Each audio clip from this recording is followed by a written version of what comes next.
எல்லாருக்கும் ஹாய். நீங்க பார்த்துட்டு இருக்கிறது எஸ்கே தமிழ் வாய்ஸ் ஓவர். வாங்க இப்போ இந்த ட்ராமாவோட நெக்ஸ்ட் எபிசோட் நம்ம பார்க்கலாம். இப்போ பார்த்தீங்கன்னா லீவ் வந்து ஸ்கூலை விட்டு போகிறான் இல்லையா? ஸோ அவனுக்காக எல்லாருமே ஃபேர்வெல் கொடுக்கறதுக்காக வந்திருக்காங்க. அப்போ எல்லாரும் கேட்குறாங்க, என்னடா திடீர்னு ஸ்கூலை விட்டு போகிறதா சொல்கிற, இனிமே நீ என்ன செய்ய போகிற அப்படின்னு கேட்க அவன் சொல்கிறான், அதுவா, இவ்வளோ நாள் நானும் என்னோட அம்மாவும் பிரிஞ்சிருந்தோம். அதான் இப்போ நான் எங்கள் அம்மா கூடவே சேர்ந்து அப்ராடுக்கு போயிடலான்னு நினைக்கிறேன். அப்புறம் நாளைக்கே நான் ஃப்ளைட் ஏறுறேன் அப்படின்னு சொல்கிறான். என்னது, நாளைக்கே வா? போயிட்டு எப்படா திரும்ப வருவ? அது தெரியல, எப்படியும் ஒரு 4-5 வருஷம் ஆயிடும். ஆனால் அதுக்கப்புறம் நம்ம மீட் பண்ணுவோமான்னு தான் எனக்கு தெரியல அப்படின்னு சொல்ல, அப்போ ஷாஷா சொல்கிறா, அப்படின்னா நம்ம எல்லாரும் இப்போ ஒரு ப்ராமிஸ் பண்ணலாம். கரெக்டாக 10 வருஷம் கழிச்சு நம்ம எல்லாருமே அகெயின் மீட் பண்ணணும். அப்போது நம்மளோட ஆம்பிஷன் எல்லாத்தையுமே நம்ம அச்சீவ் பண்ணியிருக்கோமான்னு பார்க்கலாம் அப்படின்னு சொல்ல, உடனே ஹீரோயின், அப்படியா, சரி, அப்படின்னா நானும் இந்த பெட்டுக்கு வரேன். எனக்கு ரொம்ப நாளாக ரிப்போர்ட்டர் ஆகணும்னு ஆசை. ஸோ நானும் கரெக்டாக 10 வருஷம் கழிச்சு இங்கே வந்து நான் ரிப்போர்ட்டர் ஆயிட்டேனா இல்லையான்றதை சொல்கிறேன் அப்படின்னு ஹீரோயின் சொல்ல, அப்போ எல்லாரும் சிரிக்கிறாங்க. அப்போ ஷாஷா சொல்கிறா, கொஞ்சம் யோசிச்சு பாருங்களேன், 10 வருஷம் கழிச்சு நம்மள யார் யாருக்கு கல்யாணம் ஆகியிருக்கும், யார் யார் கமிட்டட் ஆயிருப்பான்னு தெரியல, பார்ப்போம் என்ன நடக்குதுன்னு அப்படின்னு சொல்லி எல்லாருமே சிரிக்கிறாங்க. அப்போ அந்த டியானி இருக்கான்ல, அவன் ஜியானை பார்த்து சிரிக்கிறான். ஏன்னா அவனுக்கு ஜியான் மேலே ரொம்ப நாளாக க்ரஷ்ஷு. இந்த லீ இருக்கான்ல, அவன் நம்ம ஹீரோயினை பார்த்து சிரிக்கிறான். ஏன்னா அவனுக்கு ஹீரோயின் மேலே க்ரஷ்ஷு. நம்ம ஹீரோயின் ஹீரோவை பார்த்து சிரிக்கிறா, இன்னொரு பக்கம் ஜியான் நம்ம ஹீரோவை பார்த்து சிரிக்கிறா. இப்படியே மாற்றி மாற்றி எல்லாரும் பார்த்து சிரிச்சிட்டு இருக்காங்க. ஆனால் கரெக்டாக இந்த இடத்துல யோசிச்சு பாருங்க, எண்டிங்கில் எந்த பேர் சேரும் நீங்கள் நினைக்கிறீங்க? தென் நெக்ஸ்ட் டே ஆகுது. நெக்ஸ்ட் டே நம்ம ஹீரோ சொல்கிறான், உங்கள் 2 பேரோட சோலையும் ஷிஃப்ட் பண்ணுறதுக்கு எனக்கு ஒரு வழி தெரிஞ்சிருச்சு அப்படின்னு சொல்கிறான். என்னது அது? நான் வந்து அந்த ரிசர்ச்சர் கிட்ட கேட்டேன். அவர் சொன்னார், நாளைக்கு சூரிய கிரகணமா, கண்டிப்பாக சூரிய கிரகணம் அப்போது உங்களோட சோல் ஷிஃப்ட் ஆகிடும்னு சொல்கிறாரு. அப்படியா? எனக்கு அதை நினச்சி சந்தோஷமாக இருக்குது. இருந்தாலும் ஒருவேளை அப்பையும் என்னோட சோல் ஷிஃப்ட் ஆகலைன்னா என்ன செய்யறது அப்படின்னு ஹீரோயின் கேட்க, நம்ம எல்லாத்துக்கும் தயாராக தான் இருக்கணும், பட் நம்மளோட முயற்சியை தொடர்ந்து செஞ்சுட்டே இருப்போம் அப்படின்னு சொல்லிட்டு அங்கேருந்து போகிறான். இந்த ஜியானு வேகமாக கிளாஸ்க்கு வரும்போது இந்த டியான் இருக்கான்ல, அவன் சோகமாக உட்காந்துருக்கான். டே என்னடாச்சு அப்படின்னு கேட்க, இல்லை லீ ஸ்கூலை விட்டு போயிட்டான்ல, ஆனால் எனக்கு உள்ளுக்குள்ள அதை பற்றி என்ன தோணுதுன்னா, இப்போ தான் எல்லாமே ஆரம்பிக்குது. லீ ஸ்கூலை விட்டு போனதுக்கப்புறம் இன்னும் நிறைய பிரச்சனை வரப்போகுதுன்னு தோணுது அப்படின்னு இவன் சொல்ல, டேய் வாய மூடுறா, அபசகுணமாக பேசிகிட்டு இருக்க. அதோட நாளைக்கு சூரிய கிரகணம் வரப்போதான், வரியா, நம்ம பிக்னிக் போகலாம் அப்படின்னு கேட்குறா. எனது பிக்னிக்கா? ஆமாண்டா, நாளைக்கு சூரிய கிரகணம் வரும்ல, அப்போது என்னோட சோல் ஷிஃப்ட் ஆக போதான். அதான் அந்த முக்கியமான நாளப்போ நான் உன் கூட இருக்கணும்னு நினைக்கிறேன் அப்படின்னு சொல்ல, உண்மையாவா? அப்படின்னா நான் வரேன் அப்படின்னு இவன் சொல்கிறான். ஓகே, நான் போய் மற்ற ஃப்ரெண்ட்ஸ் கிட்டலாம் சொல்கிறேன் அப்படின்னு இவ போக, ஓ எல்லாரும் சேர்ந்து தானா அப்படின்னு கொஞ்சம் டிசப்பாயிண்ட் ஆகுறான். பட் இவ வெளியே வரும்போது அந்த இடத்துல ஹீரோ நின்றுட்டுருக்கான். உடனே இவ சொல்கிறா, ஏய் நாளைக்கு நீ ஃப்ரீ தானே, நம்ம எல்லாரும் ஒரு ட்ரிப் மாதிரி வெளியே போகலாமா? ஒன்றும் பிரச்சனை இல்லை, ஆனால் இன்னைக்கு நைட்டு நீ ஃப்ரீயா, உங்ககிட்ட நான் கொஞ்சம் பேசணும் அப்படின்னு சொல்கிறான். அப்படியா, சரி நான் ட்ரை பண்ணுறேன் உன்னை மீட் பண்ணுறதுக்கு அப்படின்னு சொல்லிட்டு இவ அங்கேருந்து போகிறா. தென் ஈவினிங் ஸ்கூல் முடியுது. இந்த டியானு வீட்டுக்கு வரான். பட் அவன் ஒரு பெரிய லெட்டர் எழுதி வச்சு, இங்கே பாரு ஜியான், நான் ரொம்ப நாளாக உன்னை லவ் பண்ணிகிட்டு இருக்கேன், அதுவும் 3 வருஷம் தெரியுமா, இதை உன்கிட்ட ரொம்ப நாளாக சொல்லணும்னு நினைக்கிறேன், அட்லீஸ்ட் இன்னைக்காவது நான் சொல்ல போகிறேனான்னு தெரியல அப்படின்னு சொல்லி இவன் பாத்ரூம்குள்ளே தனியாக பேசி ப்ராக்டிஸ் பண்ணிகிட்டு இருக்கான். ஏன்னா இவனுக்கு ஜியான் மேலே ரொம்ப நாளாக லவ் இருக்குது. இதுவே இன்னொரு பக்கம் இந்த ஜியான் இருக்கால, அவன் நைஸாக வீட்டிலேருந்து எஸ்கேப் ஆகணும்னு ட்ரை பண்ணும் போது அம்மா கரெக்டாக வந்துடுறாங்க. வந்து, ஆமாம் இந்த டைமில் எங்கே போகிற? அது ஷாஷாவுக்கு பர்த்டே, அதான் கேக் வெட்டலான்னு போகிறேன் அப்படின்னு சொல்ல, அப்படியா, சரி சீக்கிரம் போயிட்டு வா அப்படின்னு சொல்லிடுறாங்க. உடனே இவ ஓடி வரா. அங்கே நம்ம ஹீரோ டெலஸ்கோப் வச்சுட்டு வெயிட் பண்ணிட்டு இருக்கான். இவகிட்ட வந்து, என்னாச்சு, ஏன் ஒரு மாதிரியாக இருக்க அப்படின்னு கேட்க, அது எனக்கு ரொம்பவே நர்வஸாக இருக்குது, ஒருவேளை நாளைக்கும் உன் சோல் ஷிஃப்ட் ஆகலைன்னா என்ன செய்யறது? ஓ எனக்குமே கொஞ்சம் பயமாக தான் இருக்குது. நான் வந்து அந்த நியான் கிட்ட பயப்படாதன்னு ஆறுதல் சொன்னேன், ஆனால் எனக்கே இப்போ பயமாக இருக்குது அப்படின்னு இவ சொல்ல, இங்கே பாரு ஜியான், நாளைக்கு உன்னோட சோல் ஷிஃப்ட் ஆனாலும் ஆகலைனாலும் நீ எனக்கு ரொம்பவே முக்கியம்தான் அப்படின்னு இவன் தோளில் கை வைக்க, இவ சிரிச்சுட்டே நம்ம ஹீரோ கூட சேர்ந்து ஒன்றா டெலஸ்கோப்பில் ஸ்டார்ஸ் எல்லாத்தையுமே பார்த்துட்டு இருக்கா. தென் கொஞ்ச நேரத்திலே 2 பேரும் வீட்டுக்கு கிளம்பிடுறாங்க. அப்போ நம்ம ஹீரோ வீட்டுக்கு வரும்போது இவ வந்து முழிச்சிட்டு இருக்கா. அப்போ ஹீரோ கேட்குறான், என்னாச்சு, நீ தூங்கலையா அப்படின்னு கேட்க, இல்லை நாளைக்கு என்னோட சோல் ஷிஃப்ட் ஆகுமா ஆகாதான்னு எனக்கு ரொம்ப கவலையாக இருக்குது, அதோட என் பேரண்ட்ஸை வேற நான் ரொம்ப மிஸ் பண்ணுறேன் அப்படின்னு சொல்ல, அப்போ ஹீரோ சொல்கிறான், இங்கே பாரு, கண்டிப்பாக நாளைக்கு உன்னோட சோல் ஷிஃப்ட் ஆகிடும்னு நம்புவோம், பட் ஒரு வேளை உன்னோட சோல் ஷிஃப்ட் ஆகலை அப்படின்னா கண்டிப்பாக இதை நம்மளோட பேரண்ட்ஸ் கிட்ட நம்ம சொல்லி தான் ஆகணும், பட் இப்போதைக்கு ஓவர் திங்க் பண்ணாத, நீ போய் தூங்கு அப்படின்னு சொல்ல, சரி அப்படின்னு சிரிச்சுட்டே அங்கிருந்து அவ போறா. தென் நெக்ஸ்ட் டே ஆகுது. நெக்ஸ்ட் டே காலங்காத்தாலே நம்ம ஹீரோயின் என்ன செய்றான்னா, அவளோட அம்மாவை பார்க்கறதுக்கு வீட்டுக்கு போயிடுறா. அவங்களும் என்னம்மா காலையிலே வந்துட்ட அப்படின்னு கேட்க, ஒன்றும் இல்லை சும்மா ஜியானை பார்க்கலான்னு வந்தேன், அதோட உங்களுக்கும் ஃப்ரூட்ஸ் வாங்கிட்டு வந்திருக்கேன் அப்படின்னு சொல்லிட்டு உள்ளே போறா.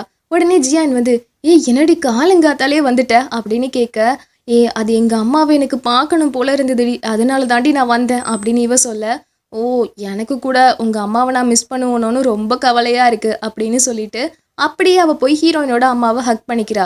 என்னாச்சு, எதுக்கு என்ன ஹக் பண்ணுற அப்படின்னு அவங்க கேட்க, இல்லை நான் உங்களை விட்டு பிரிய போகிறேன்ல அதான் அப்படின்னு அவ சொல்ல, என்னது என்னை விட்டு பிரிய போறியா அப்படின்னு அவங்க கேட்குறாங்க. இல்லைம்மா நான் ட்ரிப்புக்கு போகிறேன்ல அதான் அப்படின்னு சொல்லிட்டு அவள் போய் ட்ரிப்புக்கு ரெடி ஆகுறா. இன்னொரு பக்கம் ஷாஷா, ஜியான், அதுக்கப்புறம் அந்த டியான்யூ நம்ம ஹீரோன்னு எல்லாருமே அந்த ட்ரிப்புக்கு ரொம்பவே ஆர்வமாக ரெடி ஆகுறாங்க. ஏன்னா இன்னைக்கு ஒரு பிக் டே, அதனால தான். தென் எல்லாருமே கிளம்பி ட்ரிப்புக்கு வந்துடுறாங்க. அப்போ டியான்யூ அவன் எடுத்துகிட்டு வந்த ஸ்நாக்ஸ் எல்லாத்தையுமே கொட்டும் போது அதுக்குள்ளே இருந்த அவனோட லவ் லெட்டர் கீழே விழுந்துருது. இதை கரெக்டாக ஜியான் எடுத்து, என்னது இது லவ் லெட்டரா அப்படின்னு கேட்க, ஒன்றும் இல்லையே அப்படின்னு அவன் சமாளிக்கிறான். உடனே அவ, இல்லை நீ யாருக்கோ ப்ரொப்போஸ் பண்ண போற, யாருக்கு ப்ரொப்போஸ் பண்ண போற அப்படின்னு அவ கேட்க, அங்கே இருக்கவங்க எல்லாருமே ஜியானை பார்த்து சிரிக்கிறாங்க. உடனே அவ, என்ன எதுக்கு பார்க்குறீங்க, ஆனால் டியான்யூ இப்போ நீ என்கிட்ட உண்மையை சொல்ல மாட்டியா அப்படின்னு கேட்க ஹீரோவுக்கு புரிஞ்சிருச்சு. ஸோ அவன் சொல்கிறான், அட பேசிட்டே இருக்காம வாயை மூடிட்டு சாப்பிடு அப்படின்னு சொல்ல இவங்கெல்லாம் வாயை மூடிடுறாங்க. அப்போ டியான்யூ லீக்கு கால் பண்ணுறான். ஏன்னா அவன் தான் அப்ராடுக்கு போயிட்டான் இல்லையா, அதனால. உடனே லீ, டே என்னடா தூங்கிட்டு இருக்கும் போது கால் பண்ணி டிஸ்டர்ப் பண்ணுற அப்படின்னு சொல்ல அங்கே இருக்க எல்லாரும், லீ எப்படி இருக்க அப்படின்னு கேட்குறாங்க. அட என்ன எல்லாரும் ஒன்றா இருக்கீங்க, என்னை விட்டுட்டு எல்லாரும் ஜாலியாக என்ஜாய் பண்ணுறீங்க போல இருக்கு அப்படின்னு கேட்க, உடனே ஹீரோ, ஆமாம் ஆமாம் அதான் உன் தொல்லை இப்போ எங்களுக்கு இல்லையே, அதான் ஜாலியாக என்ஜாய் பண்ணுறோம் அப்படின்னு சொல்ல எல்லாரும் சிரிக்க ஆரம்பிச்சிடுறாங்க. தென் இப்படியே கொஞ்சம் நேரம் போகுது. சூரிய கிரகணமும் வர்றதுக்கான நேரம் வந்துருச்சு. ஸோ நம்ம ஹீரோயினும் ஜியானும் ரெடியாக கிளம்பி நின்றுட்டு இருக்காங்க. ரொம்ப நேரமாக 2 பேரும் நிற்கிறாங்க. சூரிய கிரகணம் வரவே இல்லை. இப்படியே சாயந்தரம் 4 மணி ஆயிடுது. உடனே ஜியான், அட போங்கப்பா என்னால் முடியல, சூரிய கிரகணமும் வரல, என்னோட சோலும் ஷிஃப்ட் ஆகலை அப்படின்னு சொல்ல, ஒரு வேளை இங்கேருந்து பார்த்தா சூரிய கிரகணம் தெரியாது போல, வேறு கண்ட்ரிக்கு மட்டும்தான் தெரியும்னு நினைக்கிறேன் அப்படின்னு சொல்ல, என்னமோ இதுக்கு மேலே என்னால் முடியாது அப்படின்னு அவன் அங்கேருந்து கிளம்புறா. இதுவே இன்னொரு பக்கம் நம்ம ஹீரோயினோட வீட்டில் ஹீரோயினோட அப்பா அவரோட ட்ரெஸ்ஸு நம்ம ஹீரோயின் கபோர்டுக்கு மாற்றி வச்சுட்டேன் அப்படின்னு சொல்லிட்டு அந்த ட்ரெஸ் எடுக்கலான்னு வராரு. அப்போது அங்கே இந்த ஜியான் எழுதி வச்சிருக்க ஒரு லெட்டரை பார்த்துடுறாரு. அதில் அவன் இந்த சோல் ஷிஃப்டிங்கை பற்றி எல்லாத்தையுமே எழுதி வச்சிருக்க. அவர் எல்லாத்தையுமே படிச்சிடுறாரு. அதை படித்தவர் நேராக இவங்க 2 பேரையும் தான் பார்க்கறதுக்கு வராரு. அப்போ அவர் நியான் அப்படின்னு கூப்பிட, உடனே நம்ம ஹீரோயின் என்னப்பா அப்படின்னு கேட்குறா.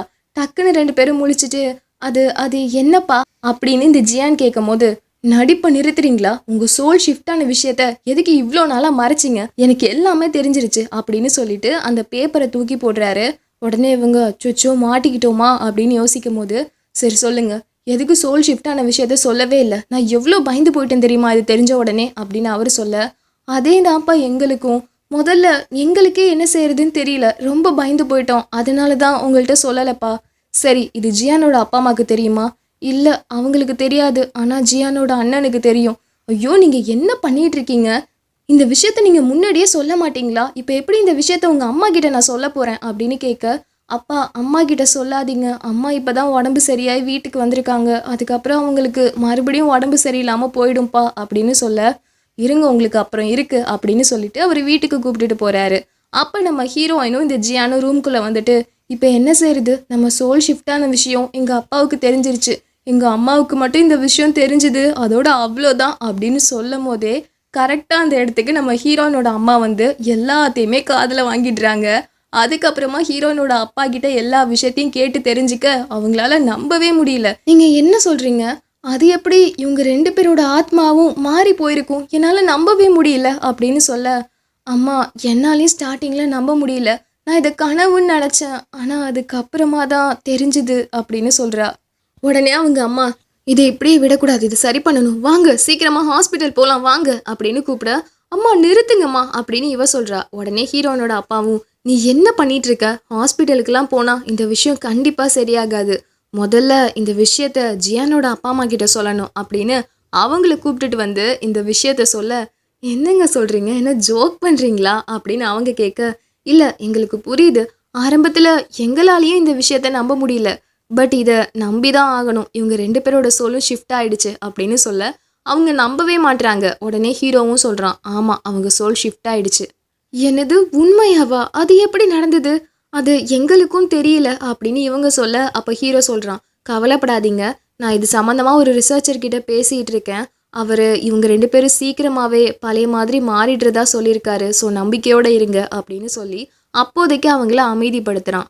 தென் நைட் ஆகுது. அப்போது இந்த உண்மையான ஜியான் கிட்ட அவங்க அம்மா வந்து பேசுகிறாங்க. ஏம்மா இந்த விஷயத்த இவ்வளோ நாளாக எங்ககிட்ட சொல்லவே இல்லை அப்படின்னு கேட்க, இல்லைம்மா நானே ஆரம்பத்தில் பயந்து போயிட்டேன், அதனால தான் சொல்லலை அப்படின்னு இவ சொல்கிறா. இங்கே பாரு ஜியான், நாங்கள் என்னதான் உன்னை தத்தெடுத்து வளர்த்தாலுமே உண்மையாகவே உன்னையும் எங்களோட பொண்ணு மாதிரி தான் பார்க்குறோம் அப்படின்னு இவங்க சொல்ல, ஆனால் நீங்கள் அனாதாசிரமத்துக்கு வரும்போது ஒரு பையன் வேணும்னு தானே வந்தீங்க அப்படின்னு இவ கேட்க, ஆனால் நாங்கள் தான் உன்னை தத்தெடுத்துக்கிட்டோமே, அதனால தான் நீங்கள் அன்னைக்கு அழுதிங்களாமா அப்படின்னு இவ கேட்குறா. ஐயோ ஜியான், நீ தப்பாக நினச்சிட்டு இருக்க.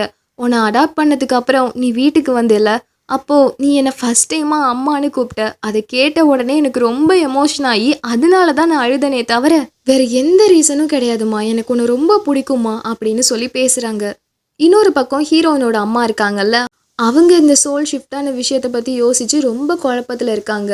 அப்போ ஹீரோயினோட அப்பாவும், இங்கே பாரு, நம்மளால் கண்ட்ரோல் பண்ண முடியாத விஷயத்த நினச்சி இப்படி கவலைப்படாத அப்படின்னு சொல்லும் போது அவங்க சொல்கிறாங்க, நீங்கள் என்ன பேசிகிட்டு இருக்கீங்க? 3 மாசமா என்னோட பொண்ணுன்னு சொல்லி இந்த வீட்டில் ஜியான் இருந்திருக்கா. உண்மையை சொல்லணும்னா எனக்கு ஜியானையும் இப்போ ரொம்பவே பிடிச்சிருக்கு. ஆனால் இப்போது அவளோட அப்பா அம்மா மறுபடியும் அவளை அவளோட வீட்டுக்கே கூப்பிட்டுட்டு போயிடுவாங்கன்னு நினைக்கும் போது எனக்கு ரொம்ப கஷ்டமாக இருக்குங்க. பேசாமல் ஒன்று பண்ணலாமா? ஜியானை அவங்க தத்தெடுத்து தானே வளர்த்துட்டு இருக்காங்க. பேசாமல் ஜியானை நம்ம இங்கேயே வச்சு நம்ம பொண்ணாவே வளர்த்துடலாமா அப்படின்னு கேட்க, அது எப்படி அவங்க ஒத்துப்பாங்க அப்படின்னு அவர் சொல்கிறாரு. அப்படின்னா ஒன்று செய்யலாம், ஜியான் நியான் 2 பேருமே கொஞ்ச நாள் நம்ம வீட்டில் இருக்கட்டும், கொஞ்ச நாள் அவங்க வீட்டில் இருக்கட்டும், அப்போ எல்லாம் கரெக்டாக இருக்கும்ல அப்படின்னு இவங்க கேட்க, சரி நாளைக்கு அவங்க வீட்டுக்கு போய் நான் என்னென்னு பேசுகிறேன் அப்படின்னு சொல்லிட்டு இவர் என்ன செய்கிறாருன்னா டேரெக்டாக நம்ம ஹீரோவோட வீட்டுக்கு வந்து ஹீரோவோட அப்பா அம்மா கிட்ட சொல்கிறாரு, இந்த மாதிரி என் ஒய்ஃபுக்கு இப்போ உடம்பு கொஞ்சம் மோசமாக இருக்குது, அவங்க இவ்வளோ நாளாக ஜியானை தான் அவங்க பொண்ணு நினச்சி இருந்துட்டாங்க, அதனால இனிமே அவளை விட்டு பிரிய மனசு இல்லை, ஸோ நாங்களே அவளை எங்களோட பொண்ணாக தத்தெடுத்து வளர்த்துக்கட்டுமா அப்படின்னு கேட்குறாங்க. உடனே இவங்க 2 பேருக்கும் ஒரு மாதிரி ஆயிடுது.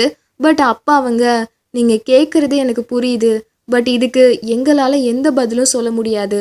ஆனால் ஜியான் நீ சொல்லு, உனக்கு இங்கே இருக்கணுமா இல்லை அங்கே நியானோட அம்மா கூட இருக்கணுமா அப்படின்னு கேட்க, அவள் உடனே அழ ஆரம்பிச்சிடுறா.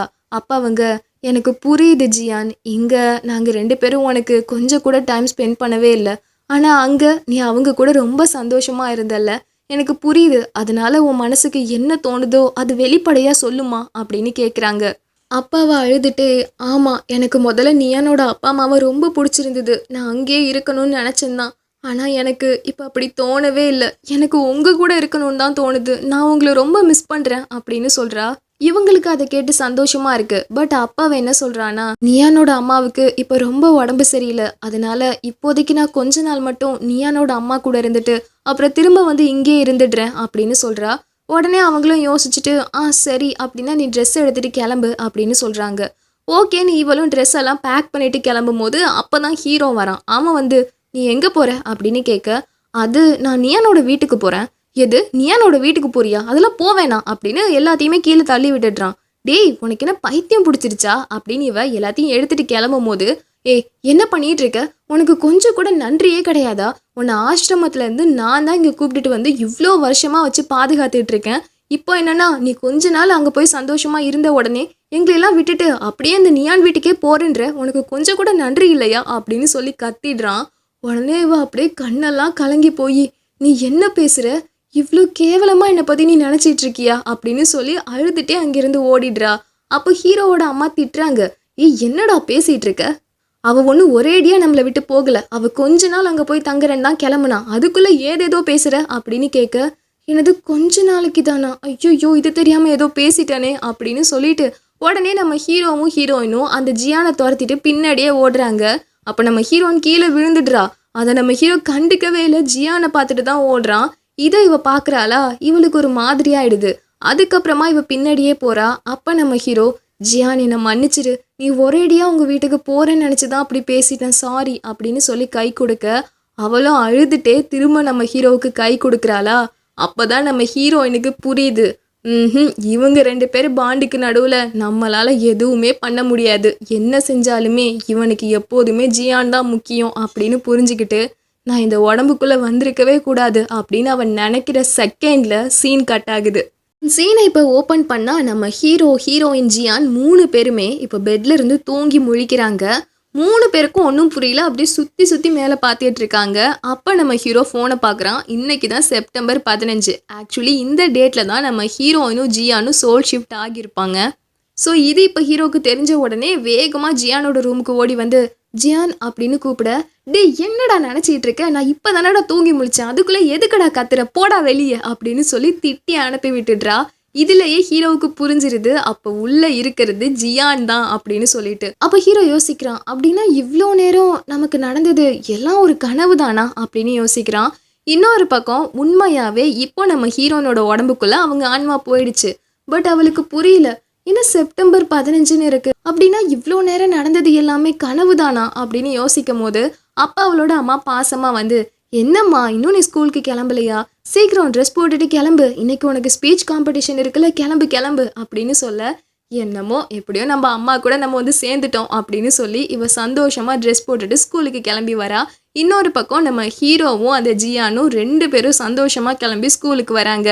அப்படி வரும்போது நம்ம ஹீரோயின் ஆப்போசிட்ல ஹீரோவை பார்க்குறா. பார்த்த உடனே சிரிக்கிறா. பதிலுக்கு அவனுமே சிரிக்கிறான். இதை ஷாஷா பார்த்துட்டு, இங்க என்ன நடக்குது, அவன் எதுக்கு ஒன்றை பார்த்து சிரிக்கிறான் அப்படின்னு சொல்லி திருன்னு முழிக்கிறா. இன்னொரு பக்கம் ஜியானுக்குமே எல்லாம் ஞாபகம் இருக்கு. பட் அவளுக்குமே இப்போ குழப்பம், எல்லாமே நடந்தது கனவு தானா அப்படின்னு சொல்லிட்டு. ஸோ இப்போ அவள் கிளாஸ்க்கு வரும்போது அங்கே டியான் இருக்கானா. உடனே அவனை பிடிச்சிட்டு குலுக்கிறா. என்ன ஆச்சு, எதுக்கு இப்படி பண்ற அப்படின்னு அவன் கேட்க, ஏன்னா நான் உன்னை பார்த்துட்டனே அப்படின்னு சொல்லி போட்டு அடிக்க அவன் குடிச்ச தண்ணி எல்லாத்தையுமே துப்பிடுறான். தென் கொஞ்ச நேரத்திலே ஸ்கூல் முடியுது. அப்போ நம்ம ஹீரோயின் வரும்போது லீவ் வேகமாக ஓடி வந்து, எப்படி இருக்க நீயான் அப்படின்னு கேட்க, நான் நல்லா தான் இருக்கேன் அப்படின்னு சொல்கிறா. சரி சரி அப்படின்னு இவன் சிரிச்சிட்டு நிற்கும் போது அங்கிருந்து ஜியான் ஓடி வந்து, லீ எப்பட்றா இருக்க அப்படின்னு சொல்லி ஹக் பண்ணிக்கிறா. உடனே அவன், ஜியான் உனக்கு என்ன ஆச்சு அப்படின்னு அங்கிருந்து ஓடி போக ஹீரோ கேட்குறான், எதுக்கு இப்போ பார்க்குற எல்லாரையும் கட்டி பிடிச்சிட்டு இருக்க. நான் கட்டி பிடிக்கல, நான் ஜஸ்ட்டு ஹாய் தான் சொன்னேன், உனக்கு என்ன வந்துச்சு அப்படின்னு இவ ஜாலியாக போயிட்டு இருக்கா. அதோட இவங்க 2 பேரும் வீட்டுக்கு வராங்க. அந்த பிளேஸில் இவங்களோட அப்பா அம்மா, இனிமே நாங்கள் உங்களுக்காக டைம் ஸ்பெண்ட் பண்ணுறதை தவறவே மாட்டோம், எவ்வளோ பிஸியான வேலையாக இருந்தாலும் உங்களை பார்க்குறதுக்கு கண்டிப்பாக நாங்கள் வருவோம், இப்போது நம்ம எல்லோரும் ஒன்றா சேர்ந்து ரெஸ்டாரண்ட் போகலாமா அப்படின்னு சொல்லி இவங்க 2 பேரையுமே ரெஸ்டாரண்ட்டுக்கு கூப்பிட்டுட்டு போக ஹீரோவுக்கும் இவளுக்கும் ரொம்ப சந்தோஷமாக இருக்குது. இன்னொரு பக்கம் நம்ம ஹீரோயின் ரொம்ப தயங்கிட்டே போய் அவளோட அப்பா அம்மா கிட்ட பேசுகிறா. அப்பா அவங்களும் என்ன விஷயம் அப்படின்னு கேட்க, அது நான் ஸ்கூல் முடிச்சதுக்கப்புறம் பெய்ஜிங் யூனிவர்சிட்டியில் சேர போகிறேன். எனது அங்கேயா, அது இங்கேருந்து ரொம்ப தூரமாச்சே, நீ இங்கே இருக்க ஏதாவது காலேஜ்லேயே படிக்கக்கூடாதா. ஆனால் அம்மா நான் அங்கே தான் படிக்கணும். ஏன் என்னாச்சு, திடீர்னு ஏன் அங்கே போகணுன்னு கேட்குற. ஏன்னா எனக்கு ஜேர்னலிசம் படிக்கணும்னு ஆசையாக இருக்குது, அங்கே தான் அந்த கோர்ஸ் நல்லா இருக்கும், அதனால நான் அங்கேயே போய் சேர்ந்துக்கிறேன் ப்ளீஸ்மா அப்படின்னு கேட்க, நீ ஷோராக தான் சொல்கிறியா, முடிவு பண்ணிட்டியா அப்படின்னு கேட்குறாங்க. ஆமாம் நான் அங்கே தான் படிப்பேன் அப்படின்னு சொல்ல அவங்களும் சிரிச்சிட்டு, இவ்வளோ நாளாக நாங்கள் உன்னை சின்ன பொண்ணுன்னு நினச்சிட்டு இருந்தோம், ஆனால் பரவாயில்ல சுயமாக முடிவெடுக்கிற அளவுக்கு நீ இப்போ வளர்ந்துட்ட அப்படின்னு சிரிக்க, அப்படின்னா நான் பெய்ஜிங் யூனிவர்சிட்டியில் சேரலாமா, நீங்கள் ஒத்துக்கிறீங்களா. நாங்கள் ஒத்துக்கிறோம் அப்படின்னு சொல்ல இவளுக்கு ரொம்ப சந்தோஷமாக இருக்குது. தென் இப்படியே கொஞ்ச நாள் போகுது. ஸ்கூல் டேஸுமே முடியுது. இப்போ என்ட்ரன்ஸ் எக்ஸாம் வரப்போகுது. இன்றைக்கி தான் ஸ்கூல் லாஸ்ட் டே. அப்போ அந்த ஸ்கூலோட பிரின்சிபலுமே, சரி வாங்க, இத்தனை நாளாக உங்கள்கிட்ட இருந்து வாங்கின எல்லா பொருளும் இதில் இருக்குது, காமிங் புக்கு, லிப்ஸ்டிக்கு, பென்னு, அதோட ஃபோன் கூட இருக்குது, யாரோடதெல்லாம் நான் வாங்கி வச்சனோ எல்லாத்தையும் வந்து எடுத்துக்கோங்க அப்படின்னு சொல்ல சந்தோஷமாக எல்லாரையும் எடுத்துக்கிறாங்க. அப்போ நம்ம ஹீரோ அங்கேருந்து கிளம்புறான். கரெக்டாக அந்த டைமில் நம்ம ஹீரோயின் ஒரு மாதிரி வெக்கப்பட்டுக்கிட்டே கையில் ஒரு லெட்டர் எடுத்துகிட்டு வந்து, இதை கண்டிப்பாக படிச்சிரு அப்படின்னு கொடுக்குறா. சரி நான் படிக்கிறேன் அப்படின்னு சொல்லிட்டு ஹீரோவும் அந்த லெட்டரை வாங்கிக்கிறான். ஆக்சுவலி நம்ம ஹீரோயின் அதில் என்ன எழுதியிருக்காங்க அப்படின்னா, ஹாய், இந்த லெட்டரை நான் உன்கிட்ட கொடுக்க என்ன ரீசன்னா, ஆக்சுவலி நான் டைரெக்டாகவே சொல்லிடுறேன், இது லெட்டர் கிடையாது, இது ஒரு லவ் லெட்டர். ஒன்றை நான் லவ் பண்ண ஆரம்பித்து இதோட 625வது நாள் ஆகுது. இதை உன்கிட்ட நான் ரொம்ப நாளாக சொல்லணும்னு ட்ரை பண்ணிட்டு இருந்தேன், ஆனால் எனக்கு அது சொல்கிறதுக்கு தைரியமே வரல. உனக்கு ஒரு விஷயம் தெரியுமாச்சேன், எனக்கு ஒரு கனவு வந்தது. அந்த கனவில் நான் உன் தங்கச்சியாக உன் கூடவே இருந்தேன். உன் கூட இருந்தது எனக்கு ரொம்ப சந்தோஷமாக இருந்தது. ஆனால் அப்போ தான் என்னை பற்றியே நான் நிறைய விஷயம் புரிஞ்சுக்கிட்டேன், என்னால் என்னென்ன பண்ண முடியும் முடியாதுன்னு. இப்போ பாரு என்னோட அப்பா அம்மா கிட்ட நான் தைரியமாக போய் நான் பெய்ஜிங் யூனிவர்சிட்டியில் தான் சேரணும், எனக்கு ஜேர்னலிசம் தான் பிடிச்சிருக்குன்னு தைரியமாக சொல்லிட்டேன். இது எல்லாமே உன் கூட இருக்கும் போது எனக்கு கிடைச்ச தைரியம் தான். அதே தைரியத்தோட தான் இப்போ இந்த லவ் லெட்டரையும் எழுதுறேன். எனக்கு ஒன்று ரொம்ப பிடிச்சிருக்கு அப்படின்னு சொல்லி லவ் லெட்டர் கொடுத்துருக்கா. இப்போ ஹீரோவுமே இதை எடுத்து படிக்கிறான். பதிலுக்கு அவனுமே லெட்டர் எழுதுறான். உனக்கு என்ன பிடிச்சிருக்குன்னு நினைக்கும் போது ரொம்ப சந்தோஷமா இருக்கு, எனக்கு ரொம்ப பெருமையாக இருக்குது. அதோட நீ எழுதியிருக்க கனவு எனக்கு கூட வந்துச்சு. ஸோ இப்போ நான் ஓப்பனாகவே சொல்லிடுறேன். ஸ்டார்டிங்கில் எனக்கு என் கூட ஜியான் தான் இருக்கான்னு தோணுச்சு.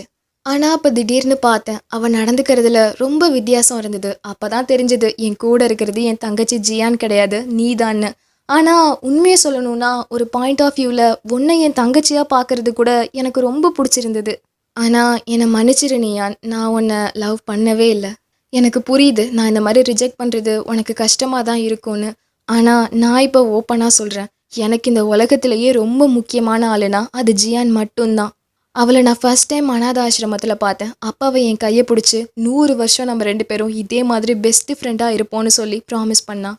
நான் எப்போதும் அவள் கூட தான் இருக்கணும்னு நினைக்கிறேன். அவளை விட முக்கியமானது எனக்கு எதுவுமே கிடையாது. அதனால என்னை புரிஞ்சுக்கோ நியான், ரொம்ப சாரி அப்படின்னு சொல்லி ரிட்டன் லெட்டர் எழுதுறான். இதை பார்த்த உடனே இவளுக்கு ரொம்ப ஃபீலிங் ஆயிடுது. தென் சீன் அப்படியே கட் பண்ணால் 10 வருஷம் கழிச்சு என்ன நடக்குதுன்னு காட்டுறாங்க. இப்போ இவங்க எல்லாருமே அகெயின் மீட் பண்ணுறாங்க. லீ வந்து பெரிய பிஸ்னஸ் மேன் ஆயிடுறான். நம்ம ஹீரோயின் அவங்க ஆசைப்பட்ட மாதிரியே ஒரு பெரிய ஜேர்னலிஸ்ட் ஆயிடுறாங்க. ஸோ இப்போ இவங்க எல்லாருமே ஒன்றா சந்தோஷமாக உட்காந்து பேசிகிட்டு இருக்காங்க. அப்போ ஹீரோ சொல்கிறான், ஓகே ரொம்ப நாள் கழிச்சு நம்மளாம் மீட் பண்ணியிருக்கோம், நம்ம ஏன் நாளைக்கு நம்மளோட சாரை போய் மீட் பண்ணக்கூடாது அப்படின்னு கேட்கும் போதே கரெக்டாக ஜியானுக்கு அந்த சார் கால் பண்ணுறாரு. அப்போ அவர், என்னடா எல்லாரும் ஒன்றா இருக்கீங்க அப்படின்னு கேட்க, அது நாங்களே ரொம்ப நாள் கழிச்சு இப்போ தான் மீட் பண்ணியிருக்கோம், நாளைக்கு உங்களை வந்து பார்க்குறோம் அப்படின்னு ஹீரோ சொல்லும் போது, ஆமாம் உங்கள் பக்கத்தில் என்ன இங்கிலீஷ் டீச்சர் நிற்கிறாங்க அப்படின்னு ஜியான் கேட்க 2 பேரும் வெக்கப்பட்டு சிரிச்சுட்டு, ஒன்றும் இல்லை சும்மா புக் எடுக்க தான் வந்தாங்க அப்படின்னு சமாளிக்க, ஓஹோ புக்கா, எங்களுக்கு புரியுது புரியுது அப்படின்னு சொல்லி அந்த சாரை கலாய்ச்சி பேசிட்டு, அதுக்கப்புறமா இவ்வளோ வருஷம் கழிச்சு நம்ம எல்லாரும் மீட் பண்ணியிருக்கோமே, இதே மாதிரியே எப்போதும் நம்ம ஃப்ரெண்ட்ஷிப் இருக்கணும் அப்படின்னு சொல்லி ஒன்றா சேர்ந்து செல்ஃபி எடுக்கிறாங்க. கரெக்டாக இதோட இந்த ட்ராமா முடியுது. இப்போது நீங்கள்லாம் நினைக்கலாம், என்னது இது ஹீரோவும் ஹீரோயினும் ஒன்று சேரவே இல்லை, அப்படி இருக்கும் போது இது எந்த மாதிரி எண்டிங் அப்படின்னு ஒரு டவுட் இருக்கலாம். ஆக்சுவலி இது லவ்வை பற்றின ட்ராமா கிடையாது. நமக்கு பேரண்ட்ஸ் எவ்வளோ முக்கியம், நம்மளோட ஃப்ரெண்ட்ஸ் எவ்வளோ முக்கியம், நம்ம ஆம்பிஷனுக்காக நம்ம எவ்வளோ தைரியமாக இருக்கணும் அப்படின்னு நம்மளோட லைஃப்பை பேசுகிற ட்ராமா தான் இது. இவங்களோட கேங்கை பாருங்க, என்ன நடந்தாலுமே இவங்க எல்லாருமே எப்போதும் ஒன்றாவே இருக்காங்க.